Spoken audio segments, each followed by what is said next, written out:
సమాజంలో శాంతి భద్రతలను పరిరక్షించడంలో పోలీసులది కీలక పాత్ర. ఎన్నో కష్ట నష్టాలకు ఓర్చి తమ డ్యూటీని నిర్వహిస్తూ ఉంటారు పోలీసులు. ఇక వీరి కోసం ప్రభుత్వాలు పలు రకాల సేవలను అందిస్తూ ఉంటాయి. తాజాగా పోలీసుల కోసం ప్రత్యేక మార్ట్ను ప్రారంభించారు జిల్లా కలెక్టర్. ఈ మార్ట్లో పోలీస్ సిబ్బందికి వస్తువులపై 20 నుంచి 40% వరకు డిస్కౌంట్ కూడా లభిస్తుందని కలెక్టర్ తెలిపారు. ఇంతకీ ఈ మార్ట్ ఎక్కడుందో తెలుసా?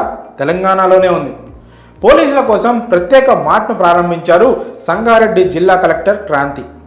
సంగారెడ్డి ఎస్పీ కార్యాలయంలో స్పెషల్గా ఈ మార్ట్ను స్టార్ట్ చేశారు. ఇందులో వస్తువులు కొనుగోలు చేసిన పోలీస్ సిబ్బందికి 20 నుంచి 40% వరకు రాయితీ కూడా లభిస్తుందని కలెక్టర్ పేర్కొన్నారు.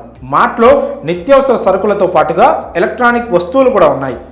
తక్కువ ధరతో పాటుగా డిస్కౌంట్ కూడా లభిస్తోందని, దీంతో జిల్లా పోలీస్ యంత్రాంగం ఈ అద్భుతమైన అవకాశాన్ని వినియోగించుకోవాలని కలెక్టర్ సూచించారు. మార్ట్ను ప్రారంభించిన అనంతరం దానికి సంబంధించిన ప్రత్యేకతలను అధికారులు ఆమెకు వివరించారు. ఎస్పీ కార్యాలయంలోనే ఈ మార్ట్ను ఏర్పాటు చేయడంతో పోలీసులకు అందుబాటులో ఉంటుంది. మరి పోలీస్ డిపార్ట్మెంట్ కోసం ప్రత్యేకంగా ఒక మార్ట్ను ఏర్పాటు చేయడంపై మీ అభిప్రాయాలను కామెంట్స్ రూపంలో తెలియజేయండి.